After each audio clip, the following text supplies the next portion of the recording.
done or whatever, or save. I don't know if that means you actually set it.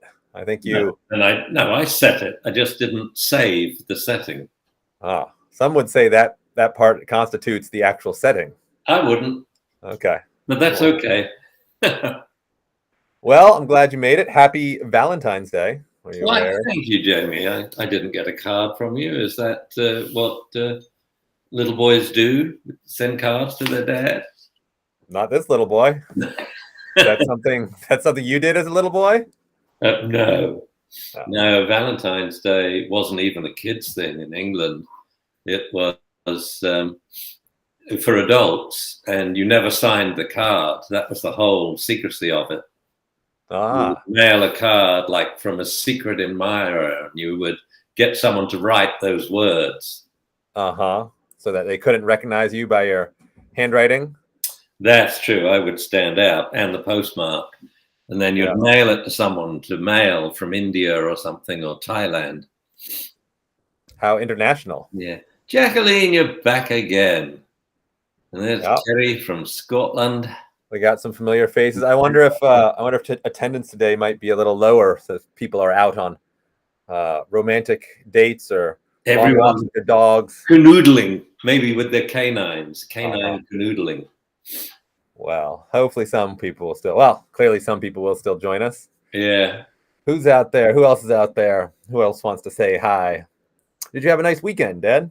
I did. It was surprisingly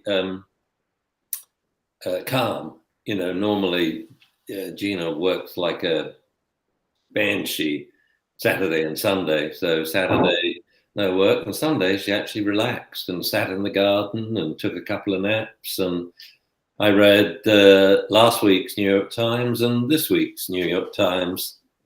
Happy to be your date, Patty.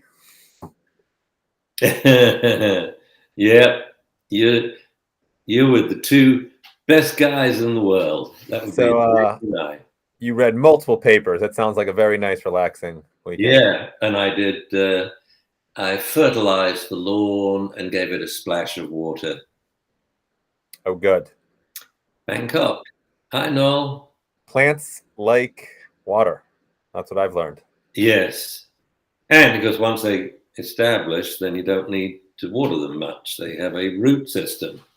Yes. It goes deep. I usually deep water very infrequently, so that the roots go down. And I'd never believe in spraying every day. That just brings roots to the surface, and then they are fragile little plants. Right. That's how you train a dependent plant, right? That's it. No, you go deep if you want. You want an independent plant that's going to stand on its own roots. And die. On its own roots? Yeah, unless you get deep roots. You're not going to live here. I'm very strict about that. Uh-oh. We have an SOS question. Whoa. I don't know. We had a question lined up, but we've never seen someone use the SOS symbol yet. Okay. Would you like me to read it for you, Dad? I can see it. SOS question. Last night, my stepson came and had to move in with his 2-year-old intact pit bull with no bite inhibition, no training. This is a huge problem with my pack. Just got my 7-year-old American Bulldog Slobber Chops, which is a pretty phenomenal name, to a place where you can give her treats with my pack and not attack my male Shar-Pei. She hates male dogs. I'm freaking out. Help.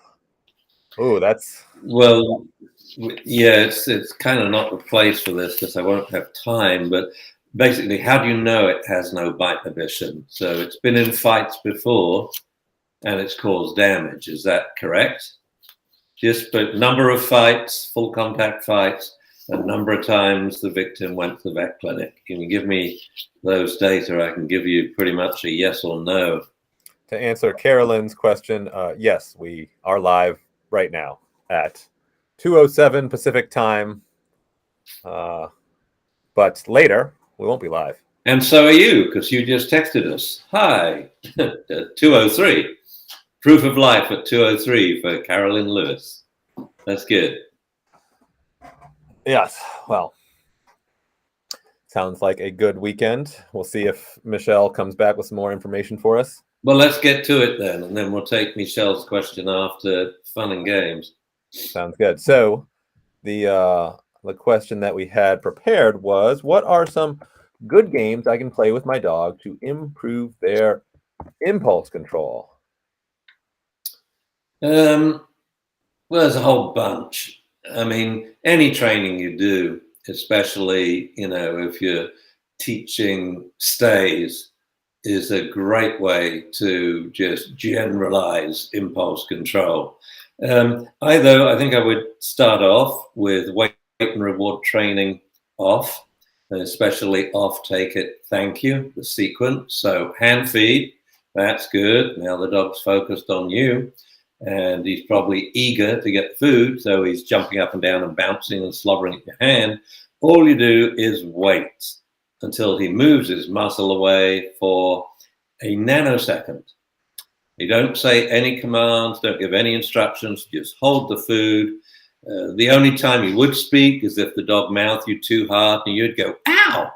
And what I usually do is then eat the treat myself if they do that. But that's just my way of feeling that I'm trying to get the message over. So you wait till the dog pulls his muzzle away for a split second, and then you say, take it. And you present the treat on the palm of your hand.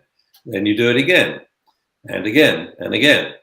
Eventually you'll break the second barrier, which is amazing because then you're nearly there. So this way, it's very important. The baby steps. Half a second is a long time for a dog with no impulse control, but we can build on that. That's your record. So present the hand, finger and thumb. It doesn't touch, pulls his muzzle away. It doesn't touch for a second. Good boy, take it. Now we're going to go for 2 seconds. Good dog 1, good dog 2, take it. Then 3, 5, 8, 10, 20. Okay, so we're actually going to prolong the pleasurable exercise of being hand-fed dinner. All right, at that point, we put the words in. We would say Rover, off.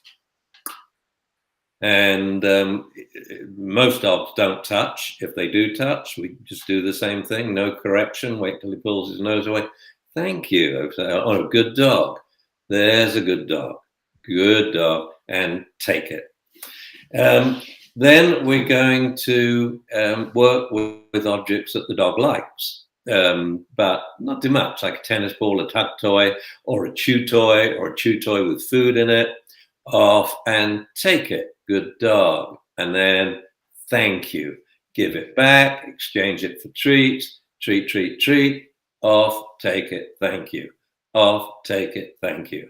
So this is taught, usually no corrections, although if you use a softly spoken voice, that's okay to say, hey, don't even think about it. Thank you. Good dog. Off. Good dog. There's a good dog. Lots of praise. Good dog. And take it. Good dog. There's a good dog. And thank you. Hold on to now the toy. Treat, treat, treat. Off, take it. Thank you. Hold on to the toy. You got it?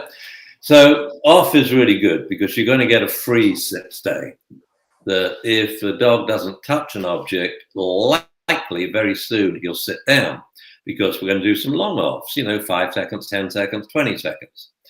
With the off and the sit stay, I would now move with the object to fetch. So if you've done this with a tennis ball, off, take it, thank you. We're now going to have the dog sit stay while we throw the ball. So we'll start off in the living room. So we go sit and stay, off, stay, sit, stay, good dog. And you just put the ball on the ground. Then you say, take it, and then thank you. So that was the fetch. The ball wasn't even moving, didn't go anywhere. You do that about a dozen times. Now we're going to say, Rover, sit, good dog, off. And you can hold his collar if you like. I prefer, to do it off leash, but it's your choice. Then you put the ball on the ground and you gently flick it with your fingers. Sit, sit, sit, good dog, sit, good dog. Take it or fetch. And the dog goes after, brings it back. And then we want it to sit, stay while. So first before we put it down or roll it, now while we put it down and roll it, and while we throw it. So this, I'd still be inside in the living room. Rover, sit, stay, good dog. Off, sit, stay, sit, good dog. I repeat the command over and over. Yes, that's not a crime where you should be crucified. It's instruction for the dog. Good dog. Sit, stay, and you toss the ball and then fetch. Okay. Then we want the dog to sit, stay, and hold the ball in his mouth for delivery, which saves you bending down to pick it up. I actually do this half and half with dogs because I like now to use the chucker. My shoulder is, I find throwing the ball is the worst thing to do for it. And so most of the time I say hand. If I hold my hand out, it means sit, stay, drop it in my hand. Thank you. There's a good dog. But after about 4 trials to know the dog can maintain, pull himself together without jumping and getting crazy, then I just say drop it and pick it up at the chucker and toss it again. Again, with the weight and reward for off, take it, thank you, I would play tug. It's another one. So the lack of impulse control, the dog just wants to grab the object. That's an absolute no-no. The rules are you mustn't touch it until requested to take it. You mustn't pull it until requested to tug. So it's pretty much the same. Off, take it, thank you, and you must release it immediately when I say thank you. If the dog's responses are slow, and you'll see this in many of my videos, say with Dune and Hugo, I'll say, wow, Dune, 10-second penalty. Go and lie down. Just for a slow response. Yeah, and then I'll play with Hugo. I think you can see this in the wonderful Mr. Mousy, Mr. Carcass video. Dune's a little slow to release, and so he has to do a 10-second penalty, and then I play tug with Hugo. Mm-hmm. Then what else have we got? Tug. Oh yeah, another exercise I would do that this is back in the 80s, I was teaching a puppy class, and watching the people come in to the community center was just, I thought, is this an advertisement for my class? The dogs pulled, circled them on leash while they tried to open the door, you know. So I said, right, we're going to do some virtual reality training today. What you're all going to do one by one is you go to the door, you sit your dog, you open the door, you keep your dog sitting for 5 seconds, you count them out, okay, and then you go through the door. You sit the dog the other side, just a quick sit. Then you go to the door to the exterior, sit, count for 3 seconds. Sorry, it wasn't 5. I remember that's coming back. And then through the door, sit for a second. Round a tree that's about 3 yards away, then you come back. Sit to go through the external door, sit when you've gone through it. You know, and I like to sit after going through doors because the dog's now in a different environment. If it's inside to outside, you want to check you're in control because it's a much more distracting environment. And then sit to come in the room again. And they all went one by one, and I timed them. And the average time to complete this course was 1 minute and 20 odd seconds. And so I surveyed them. How many doors do they go through in the course of their life? And the average was they do 5 doors going outside or, you know, to the yard to pee, 2 doors for a car trip, an errand, or driving for a walk, and 1 errand, 1 trip to the dog park a day, which of course has 6 doors. Your door to the outside. Oh, I forgot the door to the car. Oh, I've totally miscalculated this. And then there's the door for getting out of the car. The door. I'm pretty sure I know where it's headed, though. The second door in the dog park. But whatever, you'll get the picture. So basically 13 doors a day. It should have actually been 15, but whatever, and I didn't multiply it by 2. But I calculated that the time spent per year going through doors was 105 hours. Done correctly, it's more like 200 hours a year you waste trying to get your dog through the door without him jumping up and down, pouring the door, getting in front of you, blocking you, circling you, and hog-tying you. So that's a great little exercise. You go from your house outside, through the garden gate, into the car, little sit stay, treat, treat, treat, out of the car, sit, then into the garden again, into your house. And you do 5 laps. And now you'll find you'll save hours of your life. So they're like impulse control games. I only saw the word games when Jamie told me the question. So I would like to mention another game because it's my favorite. And we play it at home, and it can either be inside only on rainy days, or it can be inside and or outside at the same time. So first we do round robin recalls. So this is where you spread out. You can be in different rooms. And then one by one, you call the dog. Okay. So I call the dog and I say, Rover, come here. And then I will give the dog an instruction, which is also an instruction for a family member. So I'll say, Phoenix, go to Jamie. And I say it loud enough so Jamie can hear. And exactly half a second later, he calls Phoenix. Phoenix, come here, come on, good girl, come on. And then when she gets there, good girl, Phoenix, and sit. And then Jamie will give the instruction for the next person to go to. Now, this is actually training and impulse control for members of the family and yourself, because they must get the timing exactly right. Okay? They must wait for their name to be called. Phoenix, go to Jamie. Okay, so a little pause there to check that she didn't dash from me when I said go to and ran around to the 3 other people in the house. Okay, as soon as Jamie hears his name, he calls the dog. What the dog will learn from this, of course, is not a round robin recall, but a round robin go to.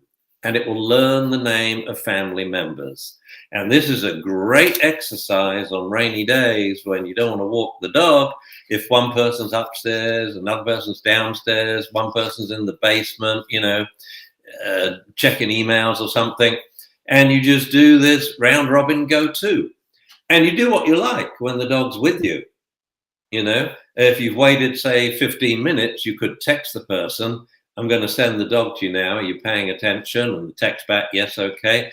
Rover, go to Dad. So then I call. You get it? So it's a lovely game for impulse control that the dog doesn't dash off when you say go to. It waits to hear the name of the person. And this gets the dog focused on the name of the person. And so they learn the name of family names much quicker.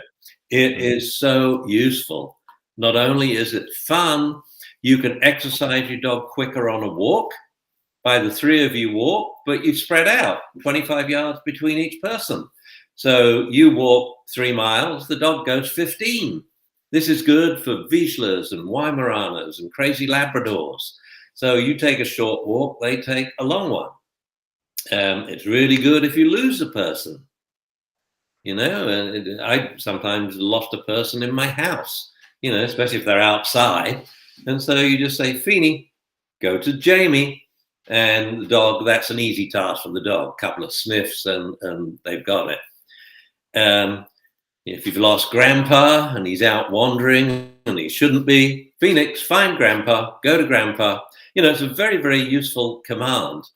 And the dogs love it because it uses their favorite activity, sniffing, which in itself exercises them more physically than actual physical exercise. It's an amazing thing. When you're playing sniffing games, dogs usually tire quickly. After 20, 30 minutes, most of them are just exhausted. Some breeds, like, beagles and hounds, of course, can happily sniff forever because they pace themselves. But if you've got, say, a fast-working Malinois or a Vizsla, they go... And that sort of breathing in and out, in and out, in and out, in and out is very, very tiring. Mm-hmm. There you go. There's my games for impulse control with the game I wanted to talk about added in. Nice. I like it. I like how the first two, the first 3, you said off, take it, and thank you, and then fetch and tug. They're all really just versions of off, take it, variations on the same. Yeah. And you start playing them all in your living room. A lot of people will go to a dog park, chuck a tennis ball, but the dog doesn't know what take it means or fetch. Yeah. And you see this actually when we do retrieve competitions. You got a minute to bring back specifically designated toys, like, stuffed cats double your score. A Kong on a string is 5 points, but a black Kong without a string is only 1 point. Then we have penalty bones as well, which halve your score. So this is the Kong challenge in the canine games. But it's a discriminated retrieve. It's a cued retrieve. It's not just, oh, my dog likes retrieving, it'll always retrieve. Well, in this game, it won't. Your dog will go out there and sniff every single toy, trying to find its own. And when it doesn't, it'll often come back to you like, well, where's my toy? Have you still got it? It's really fascinating to watch that when dogs retrieve in a dog park, I would say a good 90% of them are specifically only bringing back their toy, which means, of course, they honor other dogs' toys like a good gun dog. I mean, the biggest crime for a gun dog is a friend of yours shoots a pheasant and your dog dashes off with no impulse control and brings it back. That's like shame in the shooting community. You're looked on as a leper and not invited to shoot again on this property. Yes. All right, let's jump into some questions. Michelle did follow up. Before we do that, though, just want to let people know we are down to the wire here for our little promotion. We won't be talking about this much longer because there's only 1 day and 9 hours left to join the Top Dog Academy, become a legacy member, get access to personalized support.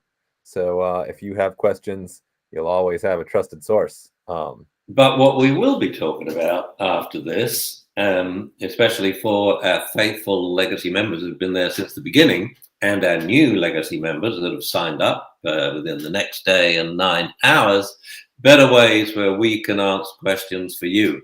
And we've already come up with some ideas, would welcome others. Jamie came up with the idea of people interviewing me. And I would like that because it's actually very difficult to ask a really good question. Because, I can't think of a question to ask because so many of the questions are so easy for me. So I'll explain another way. What really good questions have I had while I've been doing this? There were a couple that really stick out in my mind. And one was that I don't bother about etiology. And I thought, wow, is that what people think? I'm the first person to bother to wonder whether the dog's stressed or anxious. And that's the first thing I'll resolve. And then I'll get to the problem. But the reason why I don't ask many questions about etiology, I can see the dog and pretty much tell whether it's stressed, especially if it's stressed around me, in 30 to 60 seconds. I do 3 very quick temperament tests. Come here. Nope. Well, it could be stressed. If you come, sit, stick around. If not, you could be stressed with me. So I'll then check it with the owner. Well, if it doesn't come or sit with them, no, it's just that the dog's off leash and we're giving him too much choice. And then I offer a treat. Same thing with the owner. You see, if it takes a treat, I'm just off and running dealing with the problem. Okay. And the etiology doesn't alter my training protocols at all, unless it's stressed and anxious. So to hear that question asked was not only a good question, but it was just a total shock to me. Like, how could people think I don't care about etiology? I've probably been saying things like, well, the etiology doesn't matter, but forgot to add, you've got to solve the problem anyway, even if it's got a brain tumor and you're living with the dog. Say its house training broke down, caused by a brain tumor. I think it's more that I think that some people are willing to talk about etiology for a very, very long time before doing any training. And if you do consider etiology, it's usually you think about it, figure out whether it would affect your training, and then you get to the training. Yeah, but, as a veterinarian, we're usually diagnosing things which should be a little more concrete than behavior problems. It's a virus, it's this bacteria, it's a neoplasm, it's this injury that's caused this behavioral change, that so much of it is subjective. And I think we have to, even when we're diagnosing things like that, we have to have other controls in place, like when a vet will say, "Oh, your dog's slightly lame in the left shoulder." I said, "It's funny you should say that because I'm very lame in my right shoulder and my right hip, but I still continue to walk and ski. Does it hurt? Yeah, after I've done it. Do I limp more? Oh, yeah. Remember when we were skiing, Jamie? I couldn't climb the stairs afterwards. And that was my right knee, which has been fantastic for about 5 months. And so I like to see the dog play. I say, well, let's toss a ball for him, see another dog and say, well, he's suddenly not lame when he's playing, but he goes lame again afterwards. So that is, I think, a livable problem. I will still limit his play. You know, as soon as I see the first sign of him limping, I'll stop it, you know. But its diagnosis is very, very subjective. And especially when it comes to behavior problems, I would much rather be objectively work out the severity of the problem and then train it and then see has the behavior or temperament moved in the right direction. I have actually been training the dog rather than just doing things to it and calling it training, like jerking it, you know, or just talking about etiology in lieu of training. Yeah. So that's why I'm really uptight about it. But no, I care about the dog's feelings. I do. Okay, but remember that question about etiology was not a question for today. That was previous question. So, but that was I was answering about the nature of the question. I wasn't so much answering the question, but I was answering about the nature. So back to Michelle's question. She all right. She has her stepson had to move in with his 2-year-old intact pit bull. She says has no bite inhibition, and we were inquiring about how she knows the dog has no bite inhibition. She's saying she has a 7-year-old American bulldog named Slobberchops who has recently made some progress with the reactivity with the other dogs in the household. She followed up to say, Diesel hasn't had interactions that I know of, but has been in an apartment its whole life without training, so no time to build bite inhibition. Yeah, then we don't know. Right. You see, but then Slobberchops, the dog that is part of her existing pack, is a level 4 biter, humans and dogs. So that's the scary. Well, that's the problem. Yeah, I mean, it's a slightly easier problem because the decision's out of your hands. That if Slobberchops puts dogs in the vet clinic and usually sends people to hospital, that's a risk not only your son's dog, but your son must take, if your stepson rather, if he wants to move in. But it's now his decision to take. I would strongly advise we got to be very careful with this dog. That's a big dog, Slobberchops, and a powerful dog. And I would get it in writing from your stepson if he's willing to take that risk. I personally would say this is probably an accident that's waiting to happen. On the other hand, if we had, information about, so that's just based on what you've told me. Now the other dog to consider, does your stepson's dog have bite inhibition? We simply don't know. If it's not had a full contact squabble with the dog, we just don't know.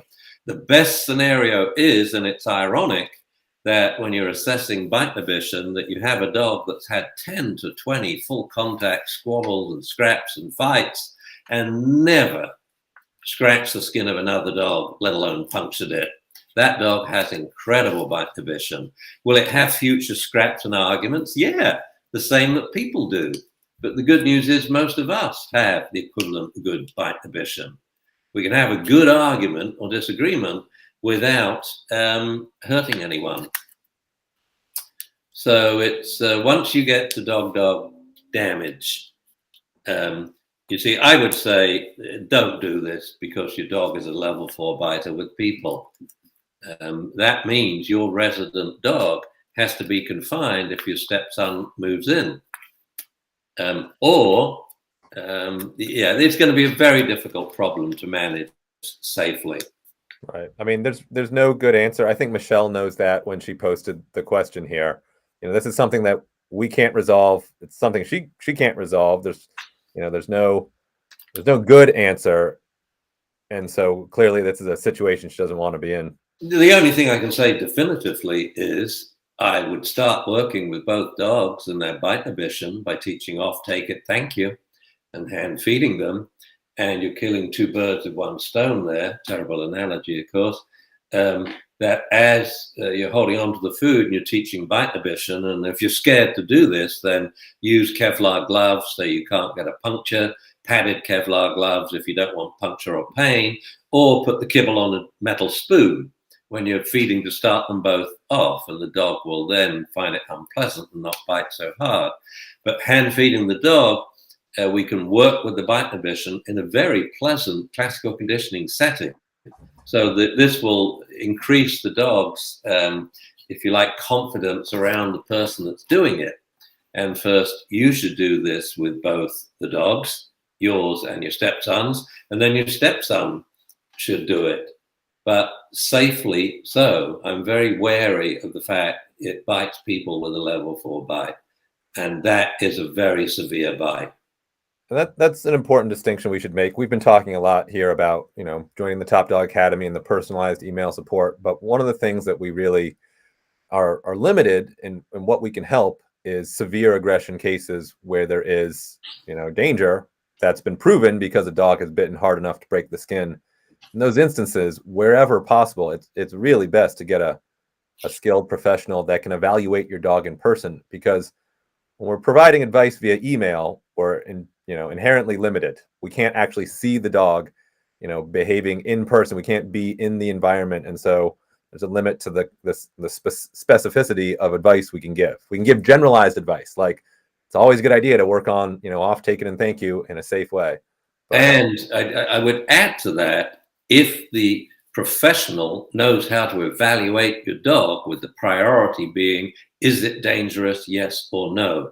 Is it proven dangerous, or is it thus far proven not dangerous because it has bit, snapped or bit, call it what you like, or it has been in a full contact fight with another dog but caused no damage? That is really important information, because just yesterday I heard of a facility in Southern California where they're training dogs for placement in facilities. In facilities, they're going to be a facility dog, and the dog bit someone at the facility and it actually punctured the skin. But they're saying, yeah, but he was provoked. It doesn't matter. The dog has punctured someone's skin. It does not have bite inhibition. This is the last dog I would even think of placing in a facility with regular strangers coming in every single day. As it happened, it bit the handler who was going to be in charge of it in the facility. This is insanity. There's only one index that we look at, not why the dog bit. We'll never know that. We'll never know that for sure. Why? Because there's always multiple reasons. There's a good half a dozen subliminal bite triggers that all sum up together until the last straw breaks the camel's back and the dog responds with a single behavior, a bite. And this is the absolute opposite of the medical model, where you have a single cause, multiple symptoms, or in the veterinary world, multiple behavioral signs. Okay? And so veterinary behaviorist is not used to this. So many of them, they're always thinking, well, what's the cause of the aggression? I want to classify the aggression. And this is just theory, and it's silly theory at that. So let's be practical. Is this dog dangerous, yes or no? Having said that, that's not foolproof, but it's really good. It's really good for most dogs because it proves most dogs are not dangerous. So we really get on with working with the dog, and so it gets better than it was when it came to see you. So now it's even less dangerous than not dangerous. So, that's kind of cool. It gets people working. All right, moving on. Right. We were meant to be doing speed questions today, Jamie. Well, usually in the first half an hour, I let you speak at length, however you please. And then as we draw towards the end of the hour, we move into lightning rounds. Yeah. Wait a second. No, that wasn't the one I had. Let's see. Here we go.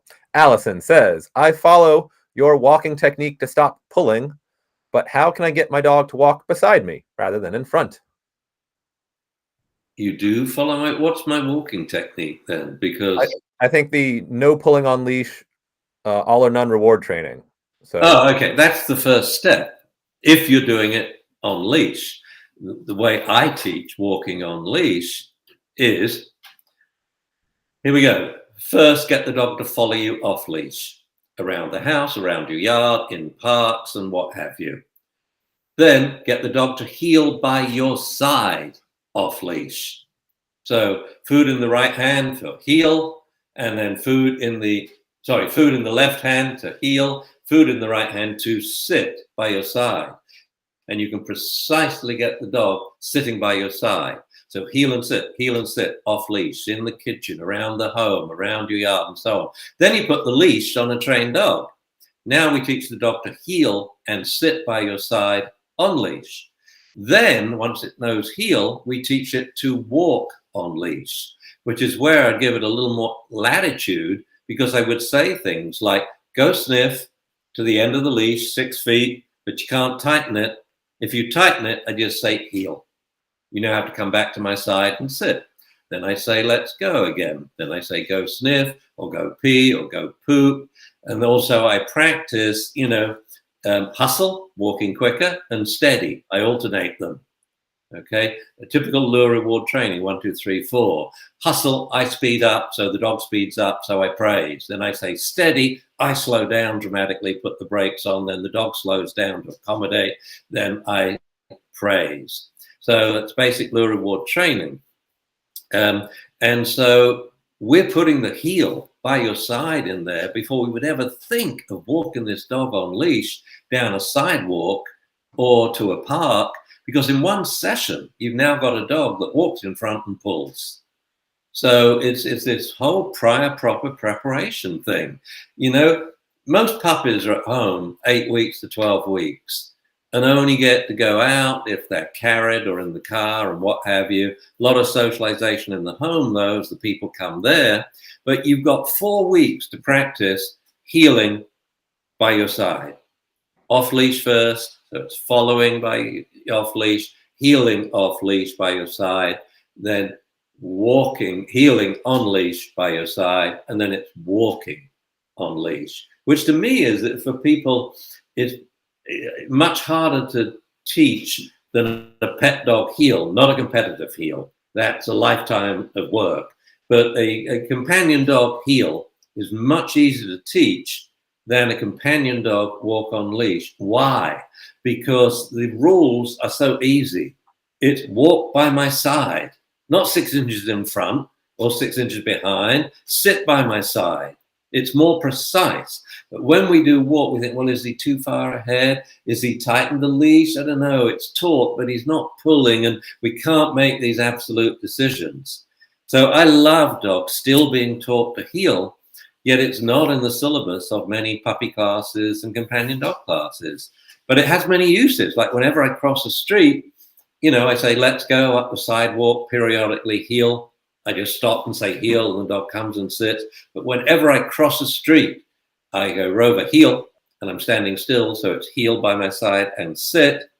And then when I'm ready, the lights change, I go heel across the street, hustle, and I walk very quickly because I understand every second I spend in that street, my life is more at risk. They are big, heavy cars being driven by a human. And just because I'm in a crosswalk doesn't mean to say that I have a little green, bubble over me, like in, what was that game we used to play, Jamie? Twisted Metal. Twisted Metal, yeah. I'm not protected from the environment, okay? Right. And then the other side, I stop abruptly and the dog sits at heel, then I say, let's go.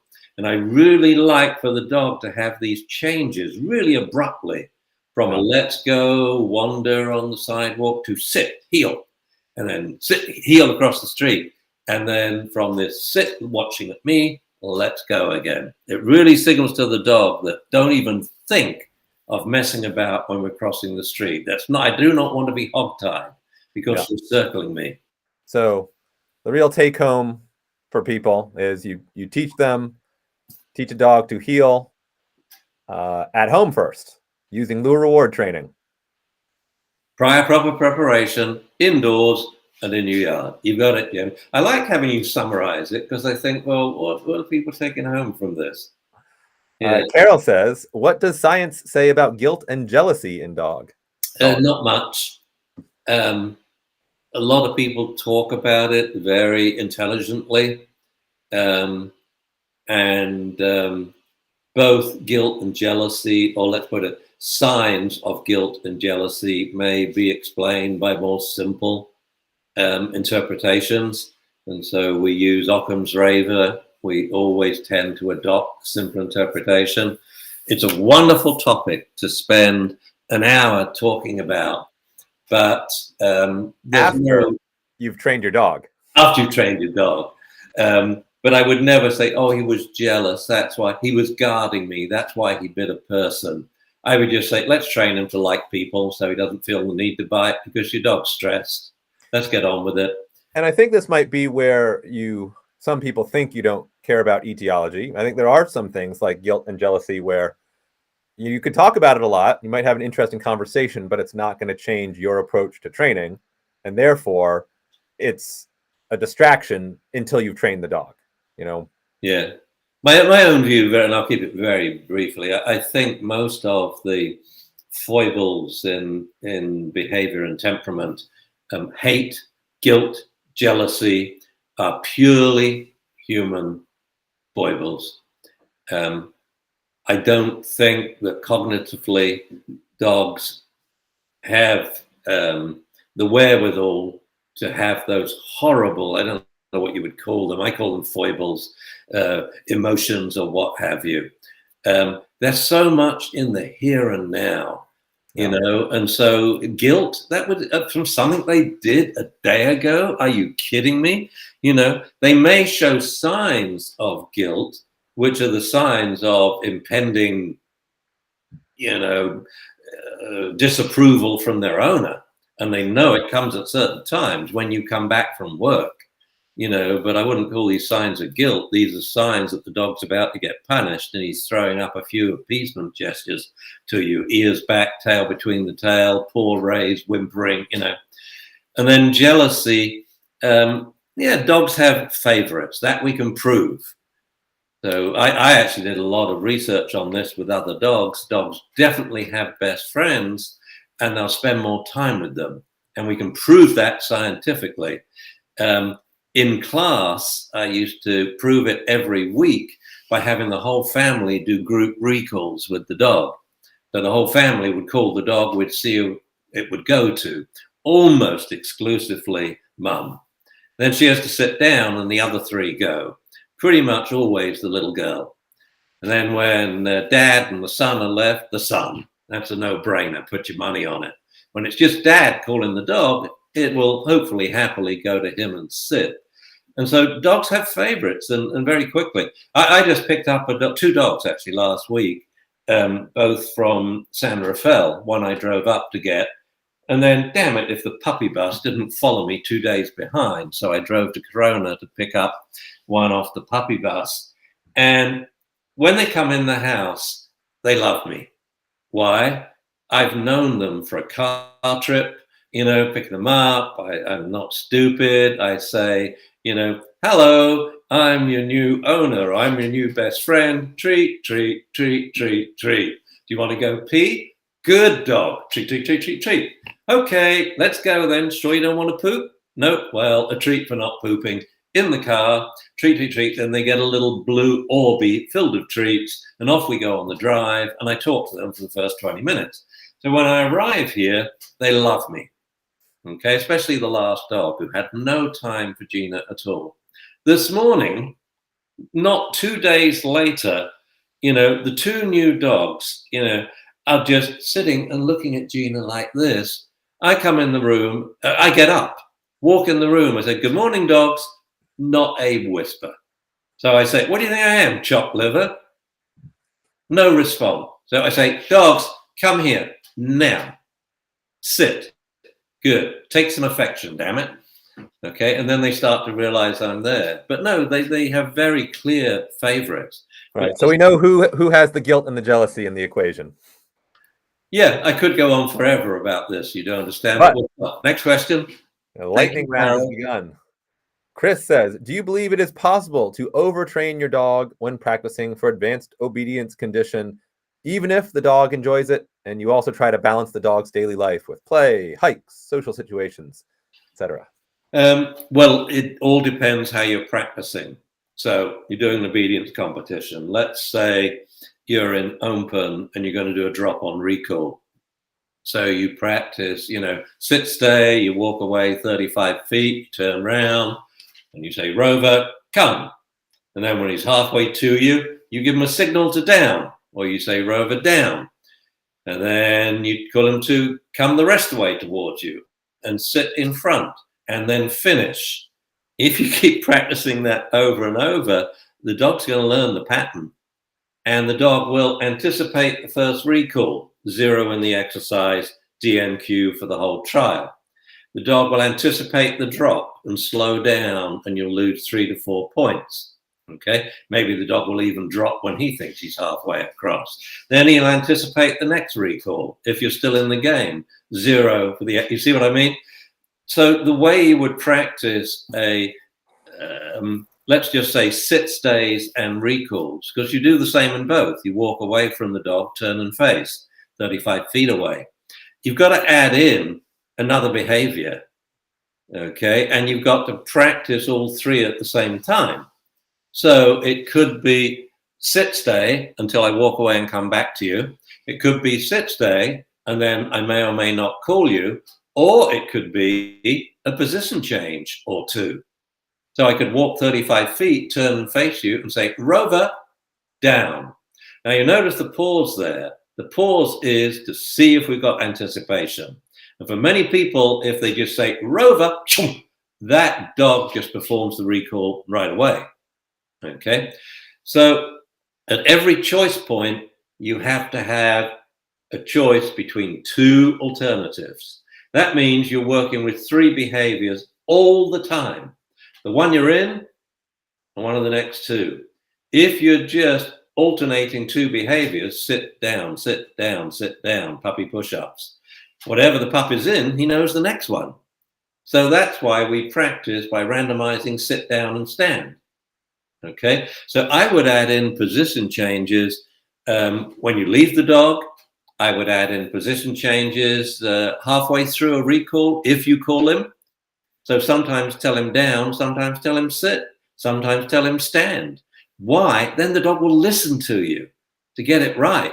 And when he gets there and sits front, don't always say finish, otherwise your dog will anticipate the finish and you lose 2 points. So with anticipation, you lose a lot of 2 points and 3 points and 3 points and so on. Occasionally you get 0. And the way I'm taking some time to talk about this, because I'm sure we had very few obedience competitors in the audience, you also zero out in life with anticipation. Dog anticipates you're going to release him when he runs off, when you're close to a street. Now your dog's in a street with cars. And so it's why I loved obedience, because the things you got 0 for are the things that are really meaningful in real life. Breaking a sit stay, 0. 0 on the exercise, which meant you wasted your whole trip to Winnemucca. Hotel, airfare, or driving, gasoline, So it depends how you practice, is the answer to your question. If you practice so the dog never knows what's coming next, and you're changing it around each bit, but you're teaching the principles. Don't change your body position until requested. To which body position? You'll know after I request you. Okay, so no, I don't think you can train too much if you're making training light-hearted, where the dog can't tell the difference between training and play.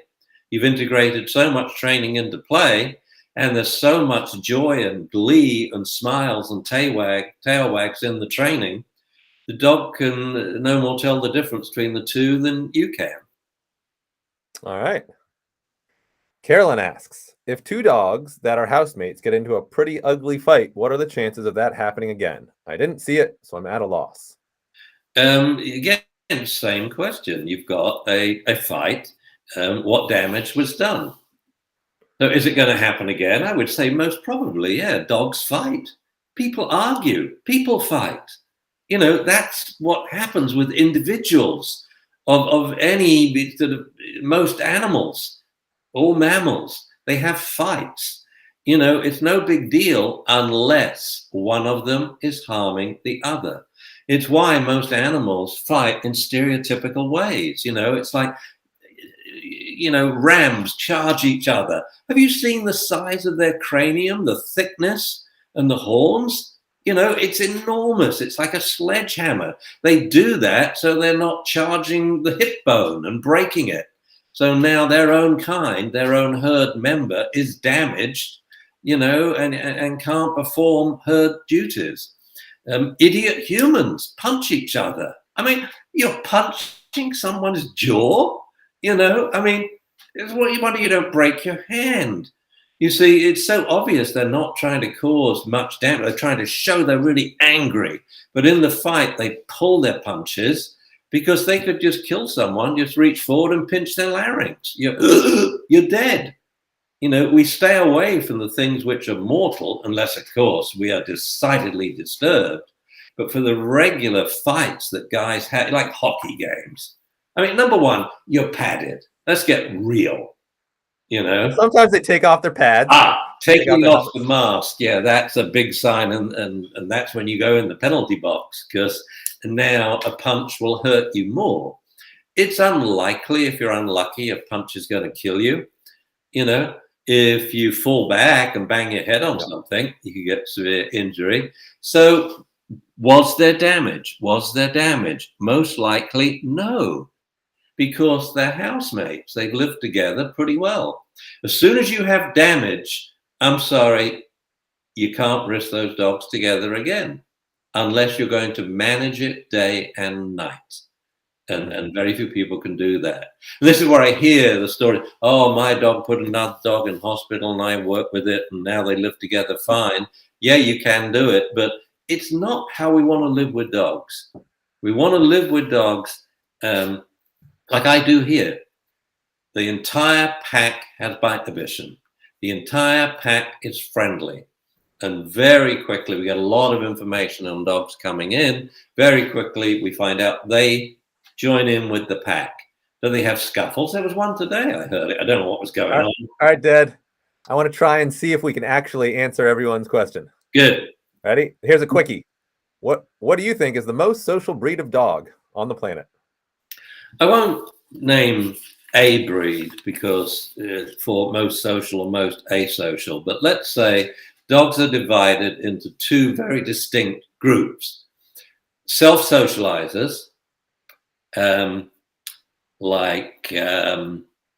just say retrievers. So all retrievers, they self-socialize. Oh, I know, I'll add in a dog for that. Pit bulls, yeah. Okay, why? Because people seldom say something good about pit bulls. It's usually always bad. So pits self-socialize. What does that mean?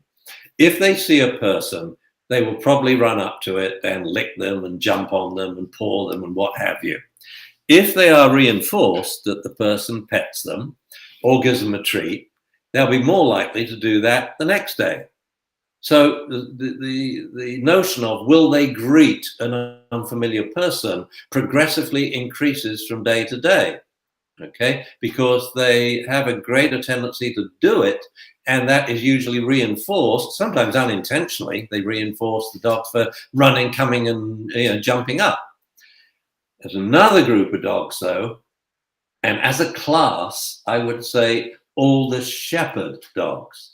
So these are not sheep dogs. Shepherd dogs have a dual function of herding sheep, less so, but protection. And all the shepherd breeds of dogs and a lot of the Asian breeds of dogs are self-desocializers. This means that naturally they don't approach unfamiliar people or other dogs from a much earlier age. And I'm talking, you can see the difference in about 4 to 5 weeks, that they're a little more standoffish. Let's use these euphemistic terms, a little standoffish standoffish or wary of unfamiliar people and dogs. So they're less likely to approach. So they're more likely to be less likely to approach tomorrow or even let you get it. So they self-desocialize if everything remains equal. So if nothing is done by the owners, okay, what you will have is pits and labs being totally crazy in their joy with greetings. So of course, we don't take that for granted. We train pits and labs to come and sit, stay, to sit, stay, and to think of sit, staying 2 yards prior to impact. Yet we very highly encourage the desocializers to approach, and we take a special effort. At that point, there's no reason why all the Asian breeds and all the shepherd dogs should be just as sociable and happy to meet strangers as the labs and pits. So, and this is apparent in the breed standards. And the keywords, the euphemistic words you look at, it says loyal. This dog is loyal. This dog has high fidelity. This dog is faithful. And then we get into the words. So they're all good words. But what it means is these dogs are one owner dogs, one family dogs. Okay. But then we get the breed standards that show we're slightly worried about this. It will say the dog's standoffish, or even wary of strangers. You'll find in the breed standards of a lot of Mastiff dogs. Okay. And there you go. And that to me is like the craziest thing ever written in a breed standard. The breeders are aware they got a problem and aren't doing anything to tell people to do anything about it. My classic was the breed standard for Rottweilers back in the middle 80s. And this was a letter written by the president of the National Rottweiler Club to obedience and confirmation judges, explaining to them how to examine a Rottweiler. It said, do not approach the Rottweiler head on. Do not stand in front of it. Do not loom over it. Do not make eye-to-eye contact. Please examine the testicles in a quick sweep over the hindquarters. Basically saying, you know, our dog's a little tricky if you eyeball it or loom over it, you know, or handle its goolies or its ears or its paws. Insane advice. It would say Rottweilers are naturally a little wary of unfamiliar people approaching, looking at, and handling them. And so please make sure with your puppies, starting as early as possible, as soon as their eyes open, that you have lots of strangers come to the kennel and to your house to approach, eyeball, and handle them while hand feeding them their daily allotment of food. You know, the insanity of dogs is written in a lot of breed standards with these euphemistic terms. And every adjective you use has a pro and a con. So high fidelity, well, that's great. This dog is a family dog, but it's horrible. It doesn't like the rest of my extended family that visit on Thanksgiving, especially the children. Okay. I bet you could do this one in one word. Is it possible to use too much food in training? Yes, and 99.999% of people do. They devalue the value of food as a reinforcer. They make it useless as a lure and turn it into a bribe. They have it on the most ridiculous reinforcement schedules. And this is, I'm just starting a new chapter in my new book. And this is the chapter, Reinforcements, Better, More Powerful Reinforcement Schedules. I mean, what we use is lame and idiotic, consistent, you know, continuous reinforcement schedules, fixed interval, fixed ratio, variable interval, variable ratio, and even differential reinforcement using just food as a reward. It's insanity. We've lost the power. We've lost about 99% of the power of reinforcement. And the previous chapter was more powerful rewards. And the first thing in that was phase out food reward, phase out the reliance on food rewards and use more powerful rewards. And I described about 10 of them. So I think it's sad that reinforcement training has lost its power pretty much the last 20 years. It was really flying high in the 90s. And then we weren't producing such highly reliable dogs. And so we opened the door again for leashes and spike collars and shock collars to come in. They had no place. When we played the canine games, to me, the high point of dog training, there was no place for a leash trained dog, let alone what type of collar you were using. It just couldn't compete in these off-leash games where 72 dogs are off-leash. And that's such a shame. We've got to get back to that. And I think the route back is either that APDTIA-BC says, come on, guys, let's be real about the rewards we use and the reinforcement schedules. Let's power up again. Or we sell it to dog trainers. And we just bypass trainers. Linda says, my golden bit me about 6 months ago over protecting a leaf in his mouth. It was a bad tear. I think it would have been only a tiny tooth mark, but when I pulled my hand away, his tooth ripped my hand. Since then, we've had a trainer help with us, and he's been dropping items. He's much better. We haven't had any problems since. The question is, do we need to provide a muzzle when he is groomed? No. So two things. Firstly, this doesn't actually qualify for a bite, or if it's a bite, we call it a 3.1. So to actually puncture the skin is what turns it from level 2, a bite with no, so tooth contact but no puncture. Level 3 is we now have punctures. Now you've got blood, so we have to really call it a 3, but it ain't a puncture. A puncture has a circular entry wound, and how deep is it? Okay, if you get a teardrop entry or a slash, it's because we have horizontal movement of teeth over the skin, usually because the dog's on leash and the owner pulls the leash away, from the child, or the child pulls the hand away. And you can have quite a long slash, but it's very, very shallow. Okay, you can, like if it were here, it could go deep at that point. Okay, because you see how the skin gives there, but doesn't give here. But I call those 3.1s, and let's just train the dog quickly. No food bowl. Use every single bit of kibble. You weigh it out. And if you're not feeding kibble, then kibbleize whatever you're feeding. So if you've got a lot of money, use air-dried food like Ziwi Peak, and each bit you can break up into 8 pieces. Or if you're using raw diet, put it through an extruder and then slowly air dry it in the oven at 150 degrees. So you're not denaturing any of the food, but you're drying it out. And that long little sausage in your pasta maker, will break up into little bits. Why? For convenience. You hand feed the food. You practice come, sit, treat, come, sit, treat, come, sit, treat, come, sit, treat. That is the acid test that the dog likes you. Why? It wants to approach. It wants to decrease distance. Once there, it wants to stay around. It wants to take the food. These are wonderful temperament tests that the dog is cool with you. Every other family member does it. Now you're going to invite people who come to the house frequently. They are going to do it. Come, sit, treat, come, sit, treat. And once the dog is quickly coming towards them, sitting promptly and taking the treat gently with its mouth.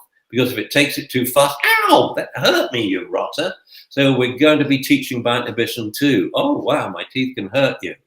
Then you can do some stuff with the dog. Sit down, sit down, stand, stay, stay. So we're going to randomize position changes and variable length stays. But always come, sit, treat, come, sit, treat. Then you're going to have some real strangers come to the house. Your friends who very infrequently come, ask them to train your dog. Then when your dog goes to the breeder or the vet, you insist anyone touching this dog comes out to the waiting room to practice this. If they don't, change the groomer or change the vet. I've got no patience for this. Where they say, oh no, sorry, we don't have time. Then make time. When can I come in the evening so my dog likes you? I'm not having this happening in your clinic. And then you say your dog bit you because you are too lazy, or too uncaring to help the dog out. Because the groomer and the veterinarian must do it. And we have a groomer here, and all these dogs are fine, but she has to, in front of our eyes, show us how she's going to handle the dogs, because we built a grooming facility for her to come and use. So, she's happy.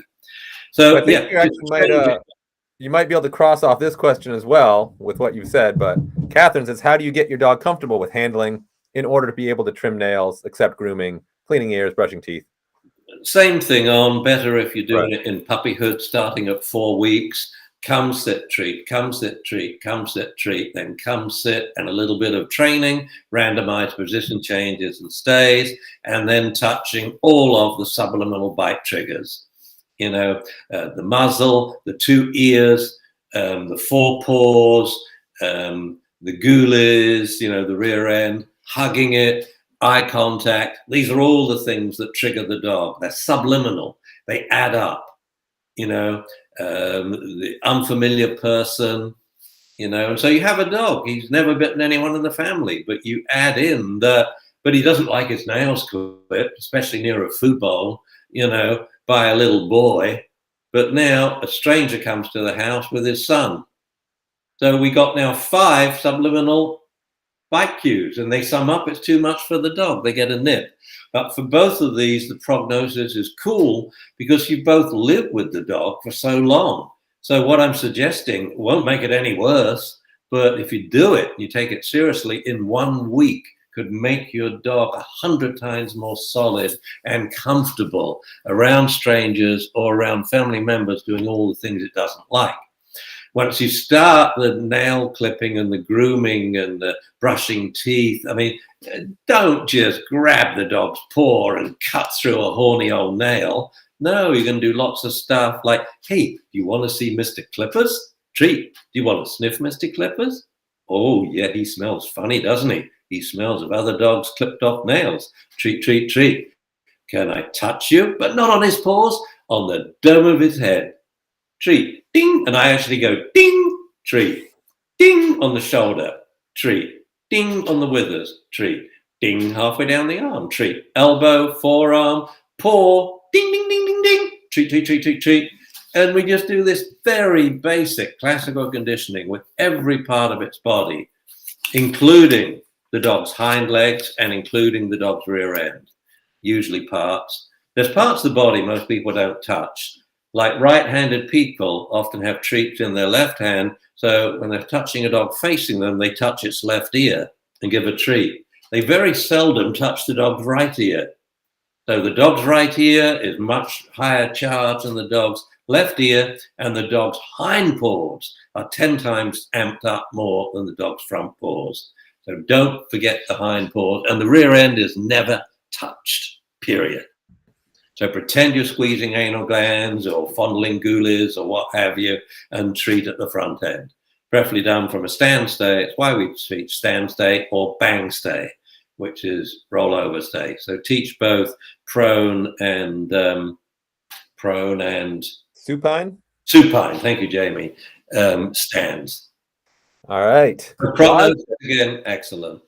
Yeah. Raj says he has 2 dogs. The first one takes to training really well, but a younger brother came along several years later. The older one doesn't let me train the younger one, gets in the middle and scares away the younger one. How do I manage? Just tell the older one who's trained, woohoo, downstay, end of problem. I saw that this morning in the kitchen. We're up to 3 dogs at the moment. 2 extra came in. We get 2 more today. We're up to 5 tonight.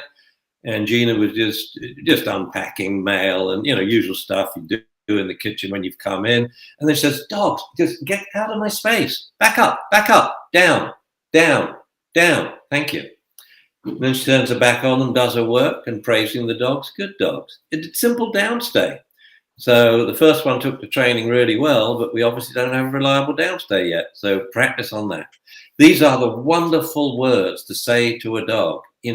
Find your chew toy, go to your bed, settle down, or sit. These are beautiful words to teach and check that they're reliable, because now they can't bug you. And I think it's a shame when dogs bug you, because they're stopping you from what you want to do, and then you get frustrated with them. So and we could start this off gradually if you like. You say to the older dog, get your comb, or come here, sit. Here's a comb stuffed with food. Go to your crate, thank you, or go to your bed, shut the door. Now I'm going to train the younger one. You should, though, the long term there, be able to do that without shutting the crate door, and later be able to do it just with the dog bed with no crate. So you say, here's a comb, go to your crate. And the younger one should learn, don't bother the older dog, he's chewing a comb. And you're training that, so he'll learn it pretty quickly too. Hey, way to go, Dad. You did it. I'm accelerating. Well, you got them all. Those are all the questions we have. Oh yeah, that's good. Chris said, excellent suggestion. He was the one asking about high-level obedience training and overtraining. Oh, good. That a great suggestion to keep the dog guessing by mixing up the commands instead of. I actually have one since Chris, and I mean I love competition. So one extra little piece of advice, because it generalizes to puppy classes. So many people, very few people teach puppy classes off leash these days. Instead, they have on leash training and a play session. The danger there is twofold. The play session could be a free-for-all, threefold. The dog's on-leash training gives no preparation for off-leash training. And two, you're forcing the dog to make the choice that, oh, I go to this class, we do this boring stuff on leash, but then they let us off and we have a play session. Ergo, I prefer play to training. Okay? So don't, when you say, training versus play, the dog shouldn't know the difference. Okay? So if you're doing a transition from doing some off-leash healing, say, to then throwing the ball, make sure you have a good 20 commands in every retrieve. Sit and stay. Yeah, look at me and convince me to throw this ball. Okay, now I'm going to throw the ball. Don't you move until I say the word apples. No, not that word. Just kidding. Checking your impulse control. Rover, fetch. Good dog. Go get it. Rover, bring it here. Rover, down. Good. Come here. Good dog. Rover, sit. Come here. Good dog. And then sit in front. And then down and stand. And then finish at heel. And then heel, sit, and watch and do it again. So have loads of commands in a single game, you get it? And the dog just then says, God, I just love playing fetch, man, but I love doing the obedient stuff too. He laughs, he giggles, he praises, he dances jigs. If I do an extra especially fast recall with a lightning dead straight sit. So we got to, wise up and brighten up training. So it more resembles a game, and we got to have more obedience commands embedded in, integrated into any kind of game at all, but all off leash, So thanks for the question, Chris. I very much enjoyed answering. I love talking about competition stuff, and hardly anyone asks me these days. Well, you and I were talking about creating our own Top Dog Academy competition program. We might have to brainstorm that some more. Yeah, we should. I've actually designed the test and the score sheet already, and it's going to be just such a fun test. And we're going to be focusing on practical skills, right? That will make life with your dog easy and enjoyable. Yeah. So do those of you who are legacy members already, write in a day, 2 days time, we're now going to take written questions only, so we can select them and so we can let people know what we'll be talking about in these webinars. So if you have questions, please write them, and you know what I'm going to ask. So if it's about fighting or biting, I want to know how many times and what damage was done. Okay. And then should you want to interview me, probably do like is it 15 or 20-minute interview, Jamie, and we'll try and do. Well, we're asking people to submit 3 sample questions, and we're going to take it from there. That's good. Yeah.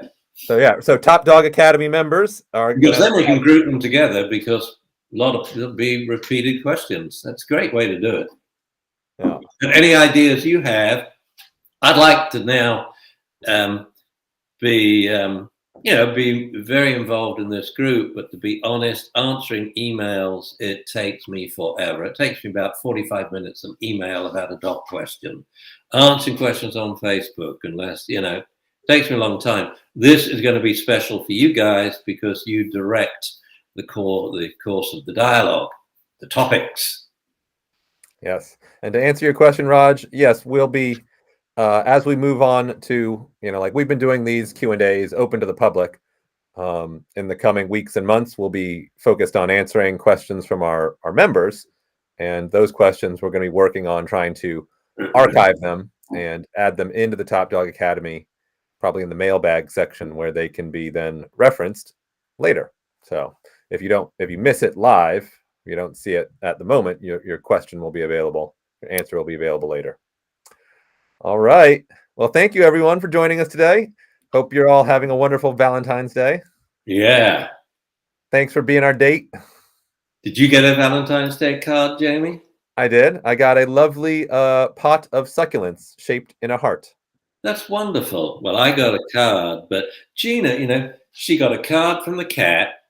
Cat didn't send me a card. She got a card from all the dogs. They didn't send me a card. What is it, Jealousy. It's rough for us humans. Actually, and there's more cards from the dogs and cat in the mail coming. That I know for a fact because I helped them write them. Oh, good. Oh, good. All right. Okay. Thank you, everyone. Thank you. And thank you, Jamie. If you're not a Legacy member, you still got 1 day, 8 hours, 41 minutes, and 14 seconds to join. So it'll be so good when it's over, so I don't hear you say that again, Jamie. No, we're gonna be talking about other stuff. We will. We shall. In a day. 2 days.